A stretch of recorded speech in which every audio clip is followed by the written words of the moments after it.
All right, guys, welcome back to the shack. Tonight, we're going to be doing something a little different than we've ever done here at the shack. xTool has sent me out the screen printing kit to do my own shirts. And being that I've got an event coming up here into February and I need some new hoodies. Some of mine are getting a little worn. Some of my shirts are starting to wear. The logos are fading. Brandy has said that she would be willing to try this kit out as long as I would be willing to do the screens. And so I told xTool, go ahead and send it out. I'm going to be using it with the S1 and kind of walk you through the general process. There's a lot of good tutorials out there, guys, about stretching the screens, putting everything together and all that. So I don't want to bore you with that part of it as much. We'll touch on a few things that you need to be mindful of. But basically, I'm just going to show you what it's capable of, how I'm going to do it, and maybe what the end product looks like. So if that's something you're into, stick around. We'll be right back.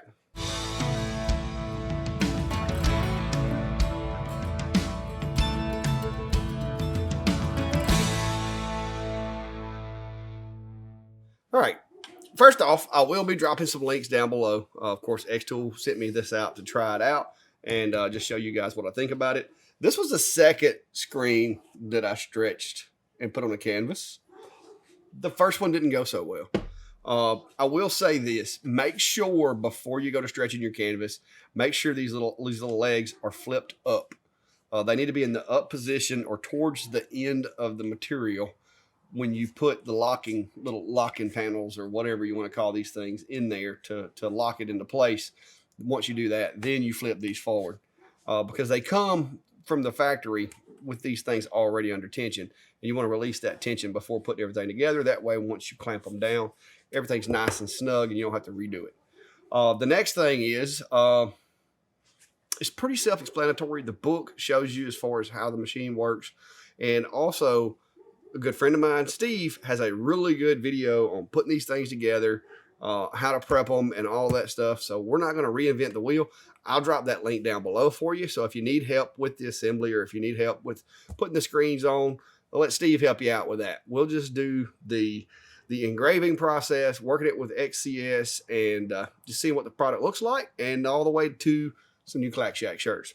So we're going to skip that part. Now, before you go to lasering it, guys, pull the cardboard off. This is basically just an alignment jig to help you make sure that you have the appropriate area inside the frame. So you kind of push that cardboard in there to use it to align it.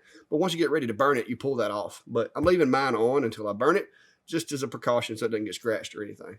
So that's what they look like. They do have these little holes back here that are used to align it. It comes with the kit that I got, came with an adapter for the D1 as well as an adapter for the S1. It didn't come with one for the P2, so I'm not going to be using it with the P2. And I'm planning on leaving the bracket on there as long as I can, just so that I know it's absolutely in the same position. And but I did have to kind of play with the height a little bit, and I'm actually having to run the honeycomb underneath the machine here to hold it in place. So give me just a second, and I'll kind of show you a little more about how I've got it set up in there now. So best I can show you, the lighting in here is kind of aggravating the camera a little bit. The way this works, once I got my honeycomb and everything in there, and for those of you that have the riser, I'll kind of pop mine open here and show you. I've got the riser to where the honeycomb is right at this first little rail right here. The honeycomb is almost even with it. So I got that put in there. And then the bracket sits on this end of the honeycomb. It rests on the metal frame of the honeycomb. So when I bring this in, I have to kind of bring it in to the right of the module and just slide it gently over those two pins and then just kind of set it down. Now, it's all the way to the left right there, and that's where it's supposed to be. But the only problem I have is there's nothing really holding it from sliding. So my fix for that, guys, is I went and got myself some little pieces of dowel here. Cut me like 3 pieces of dowel that are the same size as the honeycomb. And what I do is I just take, and it lined up perfectly with the honeycomb the way I've got mine set out there, to where I could take and make sure the honeycomb is all the way against the wall on that side. And then I just take these little dowels and put them in the holes of the honeycomb. I press them all the way down, and I cut them just long enough that they're not going to get in the way of the module. And once I get those three little pieces of dowel in there, now it cannot move. The whole machine has to move before it can go anywhere. That was the only fear that I had. I really wish, and xTool, if you're watching this, maybe this is something we can think about. I really wish they'd have put some rare earth magnets or something in the junction where these two pieces go together to try to lock it in place. But I really think maybe a magnet or two interfacing up here to kind of hold that thing together, just in case you get crazy with the speeds or somebody walks by and bumps the machine. I just think that's a really simple fix for that. But in the meantime, we'll be using our wooden dowels to accomplish the same goal, because now mine cannot move. I did notice that the way they've got it laid out, more or less the home position of the machine comes right to the edge of the screen, which I'm supposing will give me access to the entire screen with the machine. It actually comes a little further toward the front than what you need. Toward the back, I'm losing just a little bit of the canvas, and the screw holes that I used have me all the way back against the back of the machine. So you're not going to be able to go all the way to the edge of the canvas, which is probably not a good idea anyway for silk screen printing or for screen printing. All right, so now we're going to go into XCS. I do know from watching my buddy Steve's video, there should be some default settings in here that will work on this screen, so we shouldn't have to run a test grid on this thing at all, hopefully. So that's what we're going to do now. So let's drop down to XCS and get this thing started. All right, so here in XCS, the first thing that I'm going to do, just to make sure that the machine is accurate, is I'm going to home the machine. That will ensure that everything's the way it is. This machine does a really good job of tracking itself even when it's not at home. But just in case, I want to move the machine out and down a little onto the canvas. And I'm going to go over here and set my distance. I was a little nervous about this, but it barely touches it. And I'm assuming they designed it to work with the machine. Shouldn't hurt anything.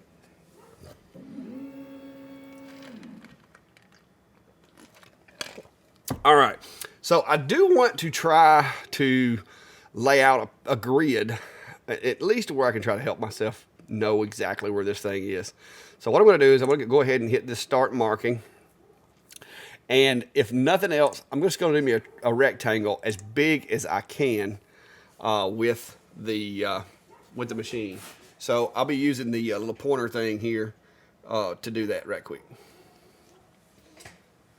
So the first thing that I'm going to do is I'm going to start as far left and up as I can go. And I'm going to mark that. All right. Then I'm going to go all the way down here to the bottom. But I think what I want to do, because the fact that I'm losing that on the back end, is I think I want to just leave myself 40 millimeters on the front so I can keep this thing kind of centered. I don't need to be getting that close to the edge. Anyway, that would make ink application a little tedious. So I'm going to put me a ruler in here and kind of do a 40 millimeter standoff from the edge of the material here. And then I'm just going to drag it out to that 40 millimeter mark and mark it. And what that will do, hopefully, is kind of lay out the center area for me. So here we go over here to the computer. I've got that done, so we're just going to hit done. And that should be our area that I want to use. And that's going to afford me that 40 millimeter space that there is on there. So, all right, guys. So for the first screen, I've got to make sure I get myself oriented correctly. The left side is going to be the part that goes into the hinge. So technically, that's going to be up. And because we're doing the kind of the front side of this screen here, we're also going to have to mirror the image. So kind of like if you're doing an actual mirror engrave. So I'm going to bring in my shape here. There we go.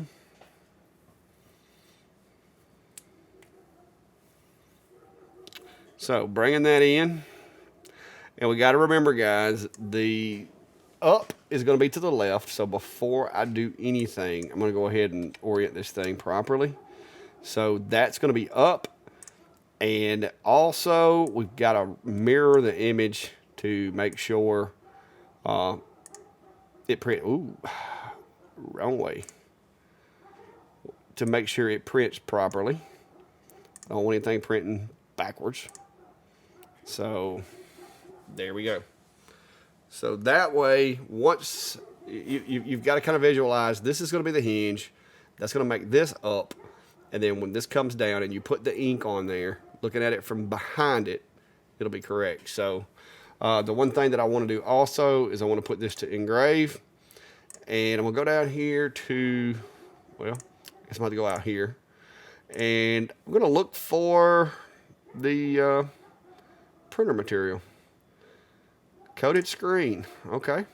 I'm guessing that's going to be it right there. So that's the power and speed that we'll be running. So we're going to make this 177 millimeters.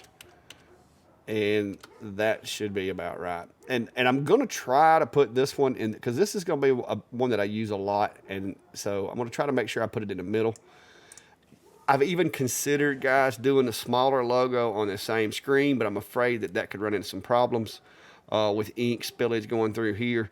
So for the sake of this being one that I'm going to use a lot, I think I'm just going to use this one screen entirely for this image. So that way we'll have it from now on. So here we go. Let me frame this up.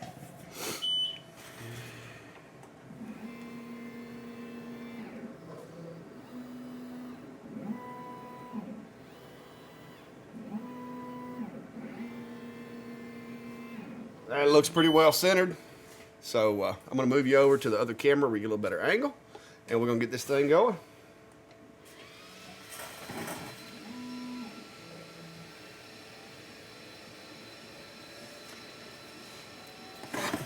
And one reason I chose to use this machine over the D1 is obviously my D1s are in my portable trailer.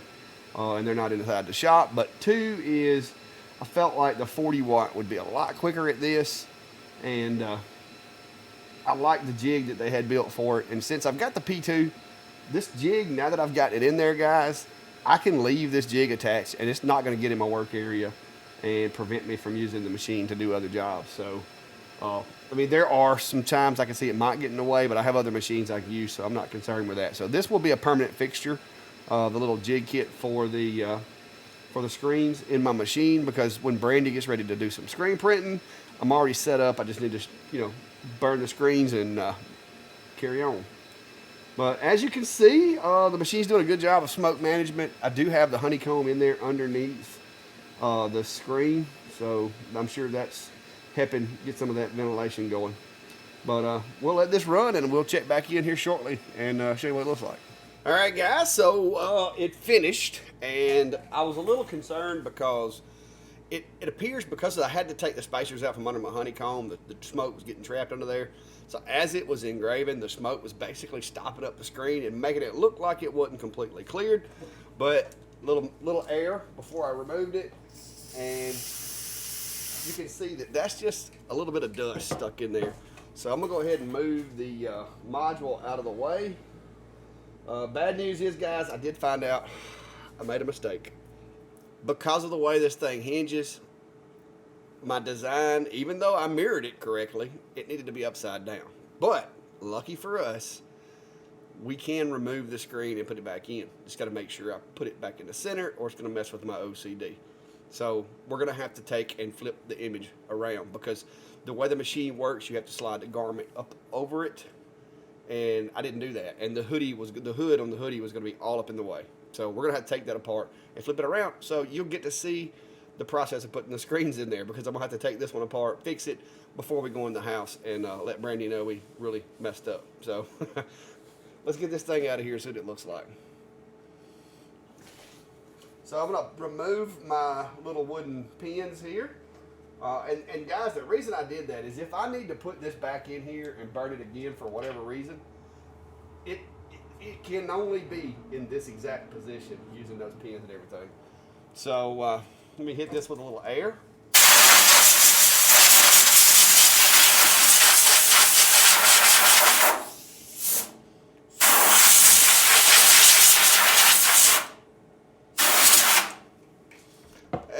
there you have it. So it's supposed to be transparent where the screen is, or mostly transparent, and it is. But unfortunately, like I said, the way that I've got this set up, the hoodie it's going to be upside down. So we're going to have to take this loose and rotate it around and put it back in there.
All right, guys, so the second burn went well, and I'm going to move my little wooden pegs that I used to hold it in place.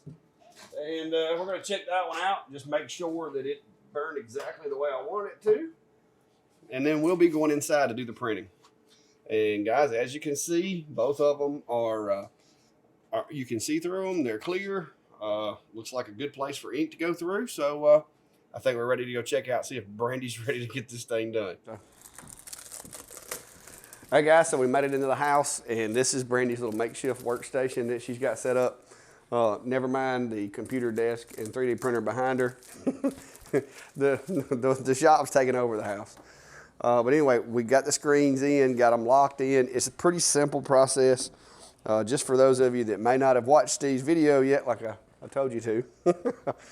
When you put these things in, let me go ahead and take this out so I can show you. And then I'm gonna let Brandy do her magic and try her stuff, try her hand at it. But when you put these in, of course the deep dish part is gonna go up, and there's some pins back there. You just line these up with those pins, push it towards the rear of the machine, kind of hold a little pressure on it, and flip those cams down, and that'll hold it. And I did on the, where we did the extra engrave, I put some painter's tape on the underside of it so that if Brandy gets a little carried away and gets any ink over there, it won't be able to come through to the garment. But she's got her other logo, so when she wants to practice, she can without having to have it burn. So I'm gonna let her, because she's been watching videos, I'm gonna let her go, and we're gonna get, now she's gonna try to explain to you what she's doing, I hope. But if she don't, I'll try to go back and do it. But yeah, so okay. It's on you. Okay, I'll try. But step in if you see that I'm doing it wrong, okay? Okay, so we're gonna start on cardboard, which they sent with it. So just got some white cardboard. And I'm just going to place it in there. So then you're just going to close it up. Now, if this was thicker, I'll point out to you guys, if this was a thicker piece, there's a knob back here on the back. And what you want to do is just release that knob, press down on the sides right in the middle. Me? Yep. Yeah. Just press down on the sides in the middle. Just press it down even with the workspace, and then tighten this knob back up. And that sets the thickness of whatever it is you're working with, whether it's a hoodie, a t-shirt, pants, wood, whatever. So what I've got is the paint that came with it. We're just going to start with the black. We're just going to do one color to start with. And it came with this cool little squeegee that we're going to pull down over it, and that's what's going to spread the paint across the screen. And then a little putty knife. Yeah, I think that's actually ink rather than paint. Well, okay. I don't know. We'll go with that. I've heard it referred to as ink. What does it say on the thing? Have you opened it yet? Yes, this is ink. Okay, so what it is did ink. I say? You said paint. And you said ink. So we'll go with ink.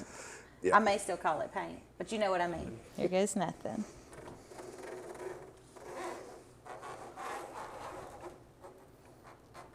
Oh, and yes, you do have to go.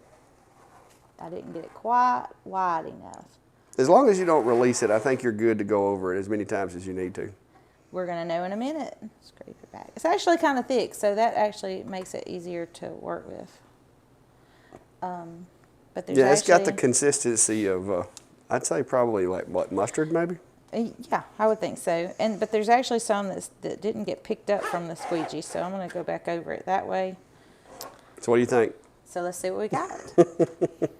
It does have a handy little magnet that sticks right there if you wanted to do that, but I'm going to put it on my paper towel. Just keep from throwing it on the floor or against the curtains. Exactly, or on me. Okay, let's see what we got.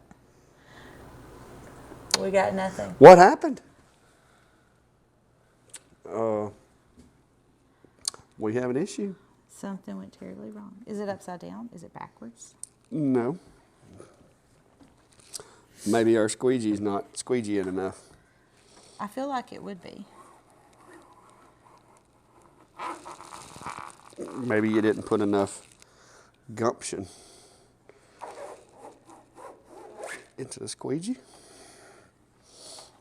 Okay. Oh. Yep, it just needed a little manpower. No. Yeah, and it could have used a couple more passes. So yeah, you can't be as delicate with it. Well, that's All right, just a so- bummer that yours came out and mine. All right, guys. So mostly good. Some of the lines didn't show up real well, but I only did like one pass, and she had done stole all of the ink by the time I got to try it. So. Okay, give that back. I'm trying it again. Flip it upside down. I wonder if you're supposed to stir this or shake it. I didn't see that. I mean, I would probably stir it to get an even consistency, because if it's separated in transit. Okay, and I'm gonna go all the way across. Look at that, perfect line. But now you're gonna have to use your muscles on this one. Oh, I got this now. No worries. Because what you're doing basically is you're trying to put enough pressure on that ink to press it through those little tiny holes that the laser cause between the fibers. Mm-hmm. So but I'm not going to let you outdo me, so you're going to have to put some force on it.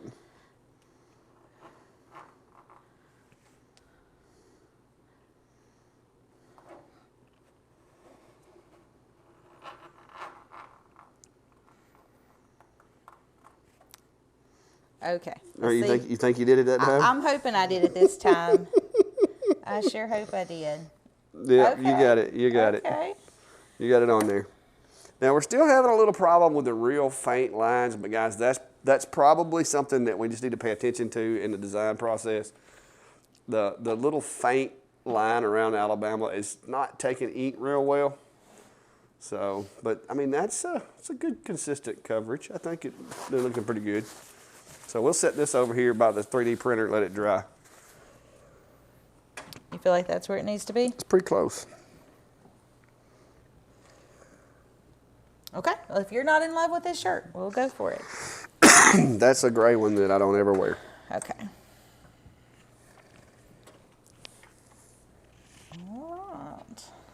All right, you trust me with it?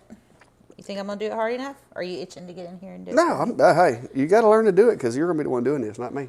You're itching to get in here and do it for me, aren't you? Mm-mm. I'm just going to take my time and... I mean, do I think sometimes you're maybe a little slow? Maybe. Do you think I'm not using enough ink? Maybe. No, I think you're using plenty on that one. Are you worried I'm not going to press down hard enough? Maybe. Are you going to survive? You going to be strong over there and just let me do it? Yeah. Okay. All right. Here goes nothing.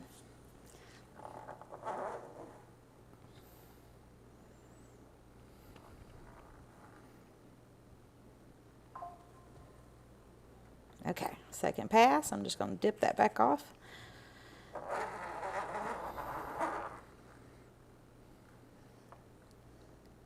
Okay, I'm just going to do it one more. Actually, I need to go back that way. Just so you go back that way, you can kind of sweep it back to the other end. Now, the video I watched, she did it in one quick, easy motion. But that's okay. I'm sure she practiced more than I did.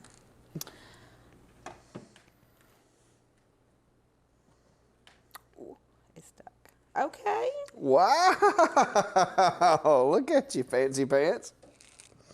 Oh. Now, I think you're supposed to let it sit. All Let it dry right. a little bit. So, check it out, guys. And I think I would put it on, but, you know. Yeah, I don't think that's a good idea. I don't know that it's You'll mess with my time. work. And I think you actually got the alignment right, despite the fact that it was all questionable. It was and patient. it actually looks really good. I might actually keep that shirt now. Yeah. So that's what it looked like. Huh. All right, that's where it's going. Okay. So we're going to give it a go. I'll hold it down for you. Okay.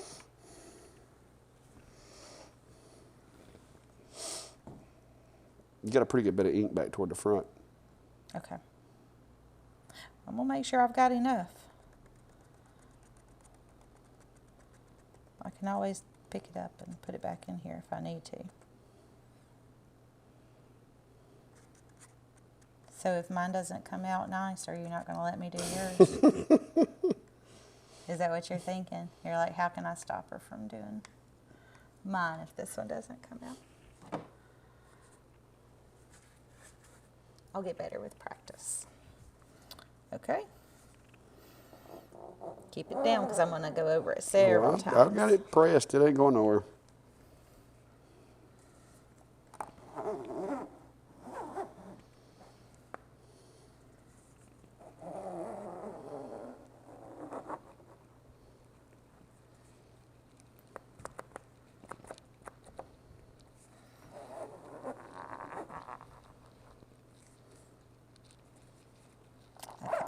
Stuck on my squeegee, so give me just a second.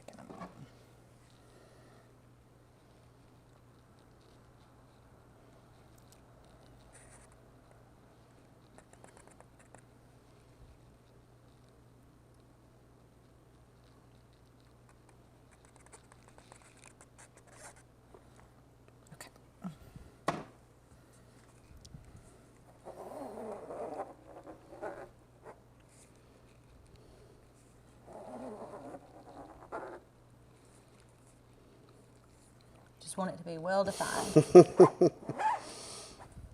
It should be good and coated. You think I'm should good? be good and Okay. coated. You've done several passes, and it looks really dark through there. Okay.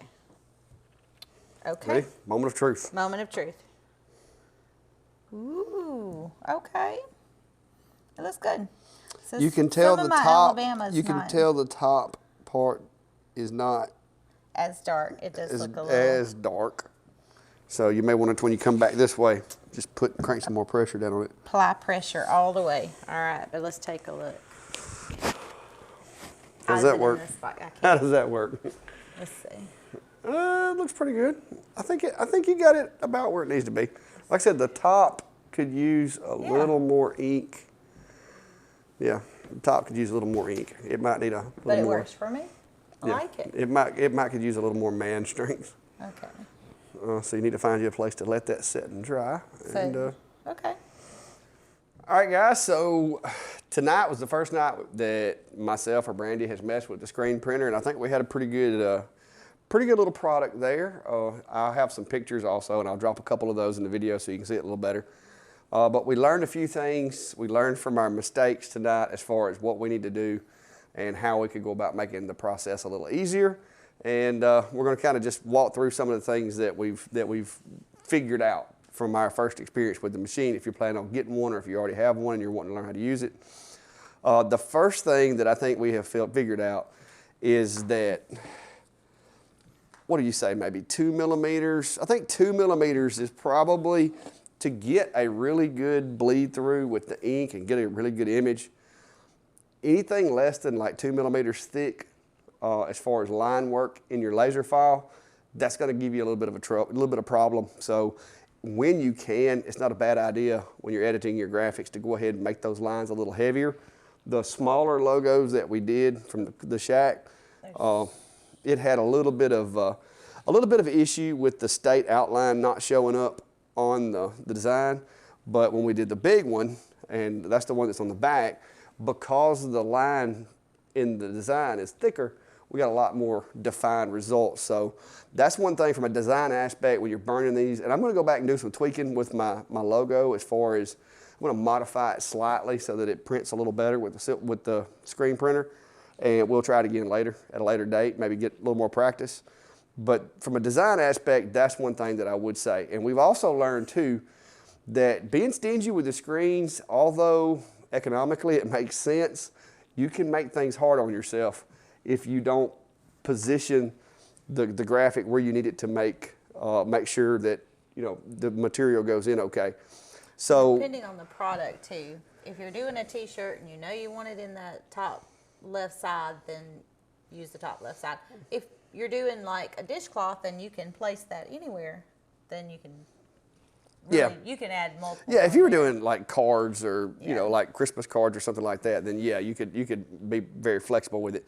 But one thing that I thought about and what I've considered is maybe go ahead before you actually engrave the screen, get your whatever it is you're going to engrave, figure out how you're going to want to place it into the machine, let the screen down on top of it, and then just get you some little handy painter's tape and tear you off a little corner and just kind of mark the spot where you want to put your design so that when you get out there to the laser or when you go back to your other room to the laser, it's easier to keep track of exactly where you wanted it. You can even put you an arrow as far as which way is up to remind yourself or whatever. I think that would save me some trouble if I'd have done that, because I would have noticed that it was going to be kind of hard to position the shirt this way if we'd have done it first and then decided where the screen was going to go. Because I kind of did that in reverse order. I picked where the logo was going to go, and then we tried to make it work with the shirt, and that was not the right approach. Yeah, So. and especially if you're doing multiples, because it would save a lot of time. If you're doing one, you have time, you can work with it and adjust it and move the shirt around. But Yeah, so this screen, I think we're good with this one. I mean, I probably could have brought it a little further towards the edge, but I tried to get it in the middle to where you'd have plenty of room to. But I mean, this screen's okay with the big screen with the logo on it. The small logo is the one that I got too close to the top and I put it on the wrong side, and it's just, go ahead and get it in your mind that you're going to basically not going to want to try to put multiple things on here unless you're doing flat materials like cardboard, wood prints, or paper or something like that. If you're doing garments that you're going to have to manipulate, it's basically, in my opinion, larger than the work area, because that was kind of the issue, just getting it to fit inside the. In my in my opinion, you just got to go ahead and break down and just buy the screen, and that's going to be the screen for this shirt. I mean, that's the way it's going to have to work. So don't be stingy with those. Other than that, from the design perspective, moving forward into like actually making them, what was the other things that you picked up on that we need to pay attention to?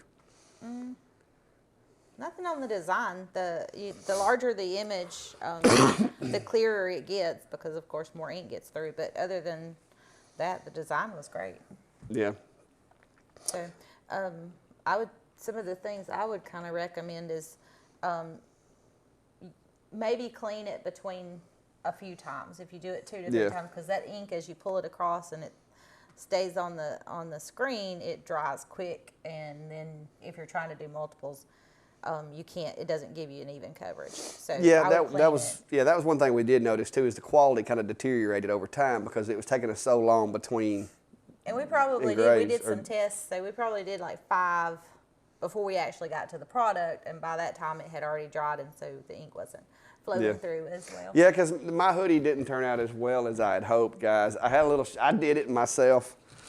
This is just the front. We haven't done the back. I mean, I think we're probably dry enough we could do the back now.